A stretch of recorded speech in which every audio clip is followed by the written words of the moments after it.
चलो आज क्या पढ़ेंगे बोलो। आज क्लास 9th का फर्स्ट टर्मिनल एग्जाम जो हुआ था उसका क्वेश्चन आंसर करेंगे। ठीक, तो जो सब देखे हैं दिए हैं परीक्षा वो सब अपना अपना आंसर मिला लीजिएगा। देखो पहला क्वेश्चन है सामंतवाद का आधार क्या था। सामंतवाद का आधार क्या था? भूमि, जो ऑप्शन डी में दिया है। और 2 नंबर में है वास्को डी गामा किस वर्ष भारत आया था? 1498 वास्को डी गामा कब भारत आया था? 1498 ईस्वी में। अब 3 नंबर में है एस्ट्रोलेब यंत्र निम्नलिखित में क्या बताता है? बोलो क्या बतलाता है? तो दूरी। क्या बताता है? दूरी। अब कोलंबस मूलतः किस देश का निवासी था? इटली। कोलंबस कहाँ का था? इटली। समुद्री मार्ग से विश्व का भारी परिवहन करने वाला पहला व्यक्ति कौन था? मैगलेन। कौन था? मैगलेन। उत्तम आशा अंतरिक्ष का पता किसने लगाया? Diaz Bartolomeu. कौन लगाया था? Diaz Bartolomeu. विश्व का पहला लिखित संविधान किस देश का है? भारत देश का। जब लिखित बोलेगा तो भारत। ब्रिटिश संसद ने एक्ट किस वर्ष पारित किया? 1765 में। किस वर्ष? 1765 ईस्वी में। अमेरिका स्वतंत्रता संग्राम में अंग्रेजी का सेनापति कौन था? George Washington. बोस्टन की चाय पार्टी वाला घटना किस वर्ष घटित हुआ? तो 1773 में। कब? 1773 ईस्वी में। इंग्लैंड में कैबिनेट प्रणाली का विकास में किसका योगदान महत्वपूर्ण था? तो लॉर्ड नॉर्थ। कौन किसका? Lord north. लुई 16वां किस राजवंश से संबंधित था? अभी बताए थे, बोलो। बुर्बो राजवंश। लुई 16वां किस राजवंश से संबंधित था? बुर्बो राजवंश। मनुष्य स्वतंत्र पैदा हुआ पर वह जगह जो जंजीरों से जकड़ा है, यह कथन किसने कहा? बोलो। कौन कहा था रे? रूस। कौन सा पूर्वी देशांतर रेखा भारत के मानक देशांतर रेखा है? 82 डिग्री। कितना है? 82 डिग्री। अब देखो क्षेत्रफल की दृष्टि से भारत का विश्व में कौन सा स्थान है? 7वां। कौन स्थान है? 7वां स्थान। इंदिरा पॉइंट भारत के किस छोर पर स्थित है? बोलो। इंदिरा पॉइंट भारत के किस छोर पर स्थित है? तो दक्षिणी छोर पर। कौन छोर पर? दक्षिणी छोर पर। निम्नलिखित में कौन सा पड़ोसी देश उत्तर प्रदेश की सीमा को छूता है? भारत का पड़ोसी देश है जो उत्तर सीमा को छूता है। कौन? नेपाल। कौन छूता है? नेपाल। भारत का पड़ोसी देश है ना नेपाल। सार्क की स्थापना किस वर्ष हुआ था? सार्क की स्थापना 1985 ईस्वी में। कौन है? 1985 में। किसका स्थापना हुआ? सार्क का। वो भारत का सबसे मीठे पानी का झील कौन है? भारत का सबसे मीठे पानी का झील कौन है? वुलर झील। कौन झील? वुलर झील भारत के सबसे मीठे पानी का झील है। खंभात की खाड़ी कहाँ अवस्थित है? बोलो। गुजरात में। कहाँ? गुजरात में। कौन सी का खाड़ी? खंभात की खाड़ी। निम्नलिखित में कौन सा पठार भारतीय खनिजों का भंडार घर कहलाता है? बोलो। भंडार घर कौन कहलाता है खनिजों का? तो छोटा नागपुर का पठार। छोटा नागपुर का पठार। निम्नलिखित में कौन भ्रंश घाटी से होकर बहती है? कौन नदी बहती है भ्रंश घाटी से? ताप्ती नदी।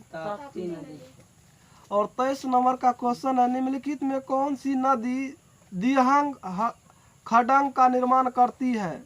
तो ब्रह्मपुत्र नदी। कौन नदी? ब्रह्मपुत्र नदी। जोग प्रपात का संबंध किस नदी में से है? बोलो। किस नदी से है? तो शरावती नदी से। कौन नदी से? शरावती नदी से। सोरबयान झील बिहार के किस जिला में अवस्थित है? कौन जिला में? बेतिया जिला में। कौन जिला में? बेतिया जिला में। निम्नलिखित में 26 नंबर में कहता है निम्नलिखित में कौन सी नदी दक्षिण भारत का सबसे लंबी नदी है? दक्षिण भारत की सबसे लंबी नदी तो गोदावरी नदी। कौन नदी? गोदावरी नदी। और लोनार झील कहाँ अवस्थित है? बोलो, लोनार झील कहाँ अवस्थित है? बोलो, महाराष्ट्र में। कहाँ है? महाराष्ट्र में। महाराष्ट्र में। किस नदी पर भाखड़ा नागल बांध का निर्माण किया गया था? तो सतलज नदी पर। कौन नदी पर? सतलज नदी पर कौन चीज निर्माण किया गया था? भाखड़ा नागल बांध। आंग सान सूची का संबंध किस देश से है? आंग सान सूची का संबंध किस देश से है? तो बांग्लादेश से। कौन देश से? बांग्लादेश से। मिशेल बेसेल किस देश की राष्ट्रपति थी? मिशेल बेसेल किस देश की राष्ट्रपति थी? तो चिली की। कहाँ की? चिली की। संयुक्त राष्ट्र के सुरक्षा परिषद में अस्थायी सदस्यों की कुल संख्या कितनी होती है? तो 15 गो। कितना? 15 गो। वर्तमान समय में विश्व के किस देश में प्रत्यक्ष लोकतंत्र है? किस देश में है? तो याद रखना, स्विट्जरलैंड में। कौन सी?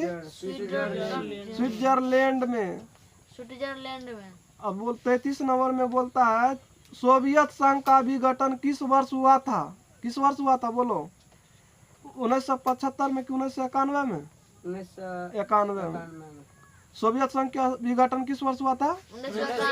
1991 में।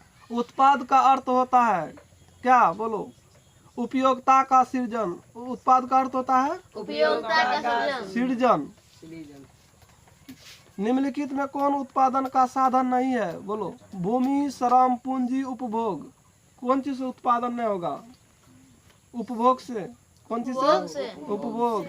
मानव संसाधन के रूप में जाना जाता है। बोलो, मानव संसाधन के रूप में जाना जाता है कौन चीज? साधन, उत्पादक, पूंजी। इनमें से कोई नहीं। कौन होगा? तो साधन। साधन। बोल, बिहार के अधिकांश जनसंख्या किस पर निर्भर है? कौन सी पर? कृषि पर। कौन सी पर?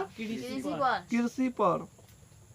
सर्दी के मौसम में किस प्रकार की फसल लगाया जाता है? बोलो, सर्दी के मौसम में कौन फसल लगाया जाता है? खरीफ की रबी फसल। खरीफ फसल है? सर्दी के मौसम में यानी ठंडी में कौन फसल लगाया जाता है? रबी फसल। ठंडी मौसम में कौन फसल लगाते हैं? रबी है फसल ना, गेहूँ। हाँ, तो वही ना, सर्दी बोले तो वही ठंडियों को बोलते हैं। निम्नलिखित में कौन अस्थायी पूंजी के अंतर्गत नहीं आता है? बोलो, कौन नहीं आता है? ट्रैक्टर, मशीन, औजार, बीज। कौन अस्थायी पूंजी के अंतर्गत नहीं आता है? तो कौन नहीं आएगा? बीज। कौन? संविधान सभा के प्रारूप समिति के अध्यक्ष कौन था? कौन था? डॉक्टर राजेंद्र प्रसाद। इसमें बोल रहा था कि 40 गो को जवाब देना था ना, 40 गो। देखो, इसमें जितना में क्वेश्चन में बोलेगा ना तो उतना का जवाब देना है। तो इसमें दे दिया निर्देश में, प्रश्न संख्या 1 से 48 तक वस्तुनिष्ठ प्रश्न है, जिनमें किन्हीं तो 40 प्रश्न का उत्तर देना है। उत्तर के लिए देने के लिए OMR शीट के लिए सही वृत्त का काले या नीले पेन से भरे। तो इसमें दिया है क्वेश्चन टोटल कितना दिया रहता है पता है? 48 गो। उसमें बनाना कितना है? 40 गो। 40 गो से ज़्यादा नहीं बनाएंगे, ठीक है ना? चाहे आपको जो बनता है वो बनाइए, लेकिन 40 गो बनाना है। तो 40 गो को ऑब्जेक्टिव बता दिए, ठीक।